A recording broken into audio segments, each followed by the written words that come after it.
Hello and welcome to Heroes Explain. I am Bubs, and this is another episode of MiniGun. MiniGun Part 2. So, I left off after the fact of Minigun pretty much destroying this one mech who had a minigun that was supposed to kill Minigun. Wonder how many times I said minigun in this brief period of time. Anyways. So he obviously tears through the machine, destroying its bots and limbs and whatever, tearing it inside out, and grabs the minigun. Then he proceeds to wreak havoc throughout the base.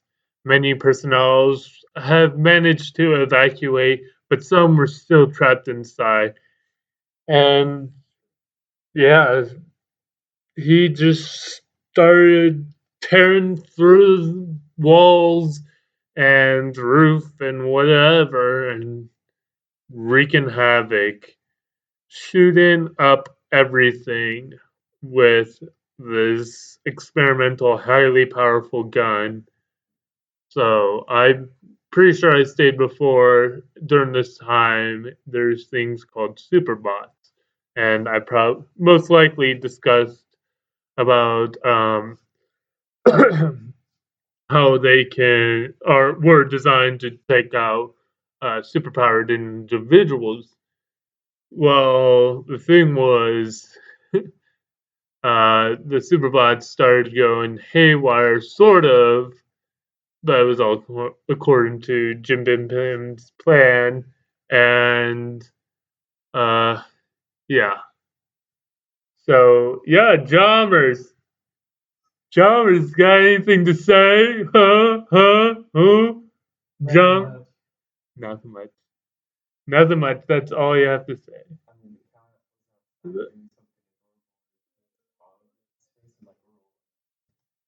Yeah, I still don't like that cat.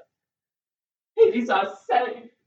No, he's not. Anyways, He scratched me a few times. Yeah, the cat's horrible and mean. Anyways, yeah. I hit the cat and I'll be moving soon, so yeah. But then that means that there'll be no more Jumpers or Wolf appearing unless they like travel up to visit me and decide to actually want to record a video. Anyways, back to Jim Bim Tim. So he programmed the killbots to attack high level threats, but also register them as not high level threats. So they would register everything else besides them as high level threats. Anyway, so Minigun was tearing up apart the base after destroying the one mech who was partially linked with the Superbots. It was a prototype of a model that never sees the light of day. I'm gonna be honest. Well, no, wait. A version of it does come out during World War III, but yeah, when that happened, they get activated and started. Their model was starting being used, and anyways, that's another story for another day. But anyways, so after tearing apart this one mech and causing a whole laboratory place to pretty much go up in smoke and flames, some superbots, not killbot. Killbot is a different thing. Superbots are a totally different thing. Even though I was gonna name the superbots killbots, but then I thought that doesn't make any sense. But anyways, I changed their name to Superbots. Anyway, so these Superbots, a swarm of them kind of go. The heavy duty, tankier, hard plated, whatever, armor plated Superbots, go in and start, assessing the situation. Only like 3 of them. And these Superbots were designed after Robo X5's model. Robo X5 is a armor suit that was made by Joey, who was super smart and well, he is super smart, and he pretty much builds himself his own armored robotic suits, mostly inspired by Iron Man and not Darkhawk. It was Savage Steel and Ironmonger and all those other, armored wearing high tech suit people, whatever. Yeah, Savage Steel, man, he's. I still need to read that comic. Ugh.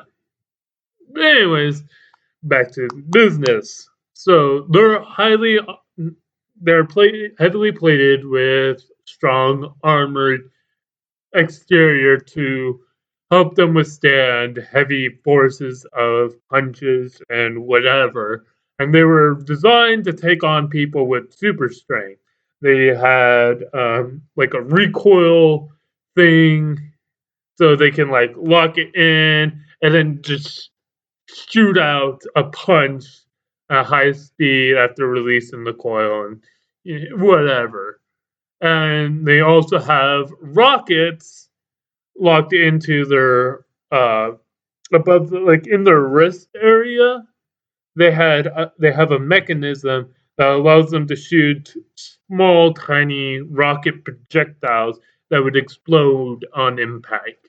They didn't carry a lot of them due to the spring loading mechanism for the punch and having thick armor. So the spots where it would pop out to like shoot the missile, that would be really weak, and it's on the inside located like kind of below the where a human thumb would be if you were looking at your hand. It would be like on the thumb side above your wrist a little bit, and it'll pop out, shoot a missile, go back in, and then it'll grab a new load. So it takes time to pop out, shoot, and then go in, grab a load up, pop out again, and then shoot and load. So it isn't really well for spamming, but it's just meant to like throw the opponent off for a good reasonable amount of time. So by the time these superbots, well, three of them, arrive, uh, the place was pretty much gone. Not like gone, but like MiniGun would use the gun he has to break apart pillars and used it as a blunt object, as well as also firing numerous amount of bullets into who knows what. And so a lot of the building was caving in on itself. Some parts of the building were on fire, and others was like kind of not really touched, but covered in blood and whatever. Pretty much 85% of the personnel were all killed and destroyed during this incident, and the remaining 20% were evacuated to a far off location and driving for their lives. The killbots arrived just outside the building and proceed to enter with caution. But yeah, as they slowly go through the shattered glass doors, one of them unhinged and kind of leaning, like in a dystopian apocalyptic future. There's that one door that's like the top hinge is unhinged. It's kind of caving out, bowing out, and stuff. As they entered the building, the first one gets met by a hail of bullets as Minigun was standing off in a dark corner. He knocked the power out of the place, and the sun is high in the sky. But when you be outside for a long day on like not a cloudy day, but on a bright sunny day, and then you walk inside, your eyes have to adjust. It's the same with cameras as well. So during that brief moment of the cameras readjusting for the Superbots, MiniGun took that time to unload a pile of bullets into the first Superbot's body. Now, the armor was protecting the regular bullets, but the ghost bullets, as I stated before, could go through the armor plane. Then once it passes that, it becomes real and solid and hits all the inner mechanical wiring inside that Superbot. And that one goes down pretty easy. Really quick, super easy. The other two assess the situation, realizing they need a fire back. And they unload 2 missiles each. Because there's each hand can fire 1 missile. So 4 missiles go into MiniGun. And the explosion doesn't kill him, but it does knock him back. So with all of his super strength and stuff, he can still be tossed around and knocked. No. Oh, okay. So my audio glitched. Wow, that was the first. So the audio glitched, and like I stated before, we don't cut or stop, and I did technically stop it because I saw it glitching and stuff, and I clicked the pause button. But now I'm back to recording. But yeah, I don't know when it glitched out. So I'm gonna start from being tossed about. The minigun can be tossed about and thrown around with ease. Well, not really with ease, but if you have enough force, you can throw or toss him. It's not like he's super heavy or whatever. So the missiles would knock him back into the building, and then he proceeds to throw his minigun. So some of you be like, well, wouldn't it be better to just fire at the enemy? Yeah, he doesn't really think too much about stuff like that and whatever, so he quickly lobs or throws his gun into the second Superbot. And that, due to how heavy it is and how fast he threw it, just tears right through him, hitting him square in the chest and just ripping him to shreds, bursting out the other side, and metal and oil goes everywhere. And it just plops down completely in shambles while he charges up and punches through the chest of the final third and final one. That was what I was trying to say. I did it backwards. Anyways, punching through the third and final one, slipping his arms through the crack, and just ripping him in half using his arms, whatever, like sliding his arm next to his other arm, and then pulling apart using his arms, ripping it and the killbot in half, and smashing it to bits.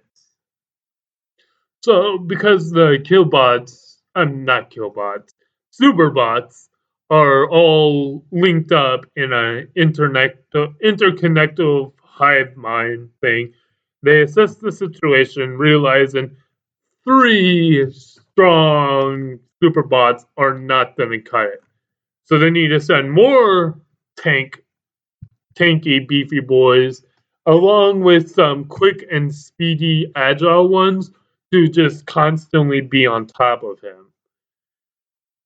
And so they proceed to send in 45% of their superbots to MiniGun.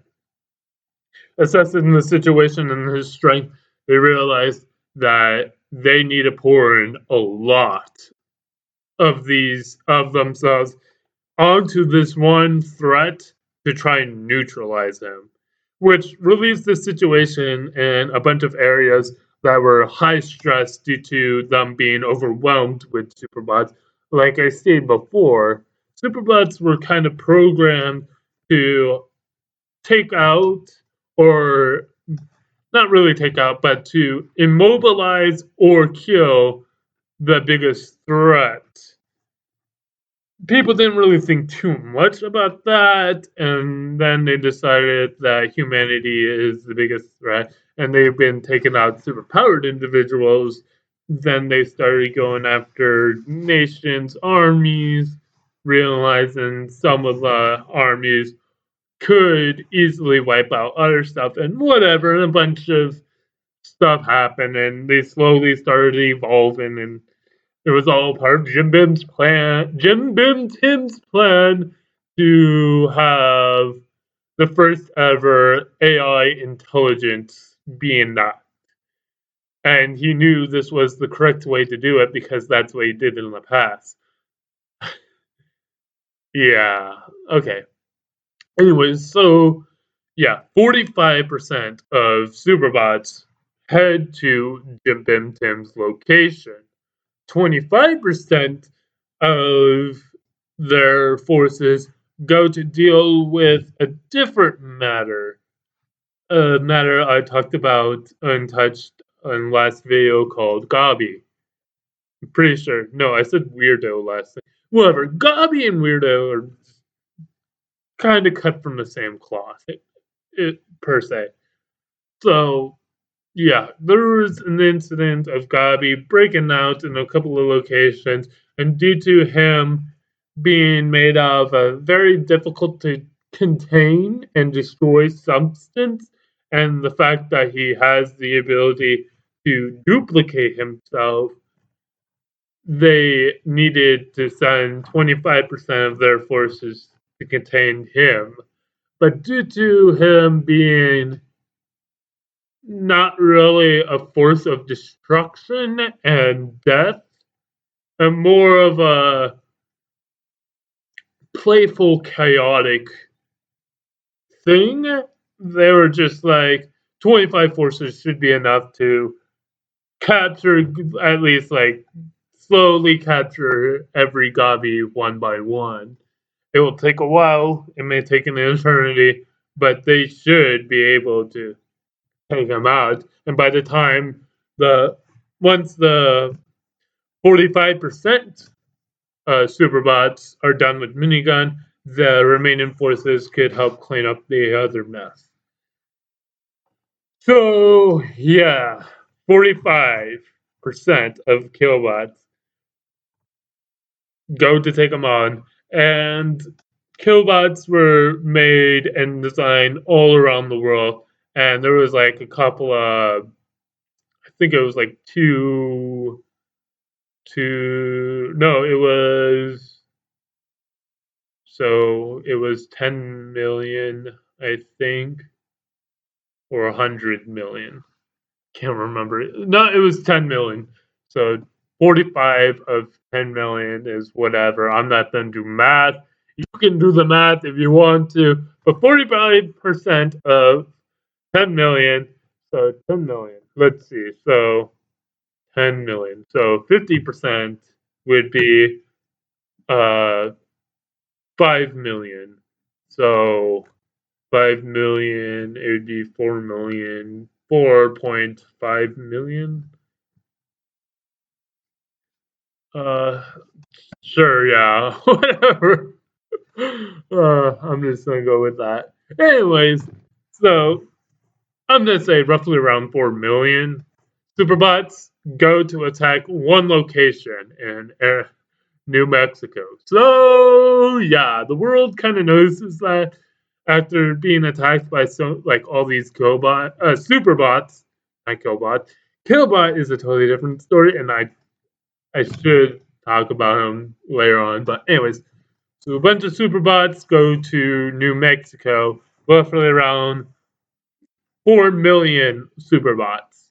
A lot of them being speed, mostly half of them are armored classes, and then the other half remaining is split into half and half again. Half of them being speedsters, half of them being flight. Realizing MiniGun can't fly, they think they would get some superiority by having some aerial mobility and strategicness and whatever. And plus, they would have some of the flight ones grab some of the tank boys from far distances and fly them over to there, while the remaining close tanky boys that can reach it in a good amount of time that's around the area would make their way there. Anyways, so they started converging on Minigun's location. Minigun, being left alone in an abandoned research facility with his gun and pile of corpses and destroyed technology everywhere, begins to leave and start going on the move to find something else. It's still unstable, still chaotic, still in a not really good position to be in or any of that. And he starts to go on the move to try and find other things and destroy other stuff and keep on attacking and keep on fighting. And that's where I'm going to leave it. With him slowly making his way towards any sort of populated area while the superbots, this army of superbots, slowly converge on his location. That's where I'm going to leave it. And then I'll make a part 3 to pretty much talk about the battle and how devastating everything is if you leave Minigun alone to his own devices. Minigun is by far one of my most devastating characters out there. Wherever he goes, whatever he does, he will bring about destruction and tear apart everything and anything he wants. And there'll be very little to stop him. I hope you guys enjoyed this episode. Like I stated before, I'll be moving, so I may not be able to post as much and whatever. And this is a pre-recorded message as well. I'm recording this on March 20th. So when this comes out, what's after March? February, March, April. When this comes out, April, I'll when this comes out in April, just keep in mind I probably already moved and I just recorded this message and video way before then. Okay, well, see you all next time, hopefully, and Bubs out!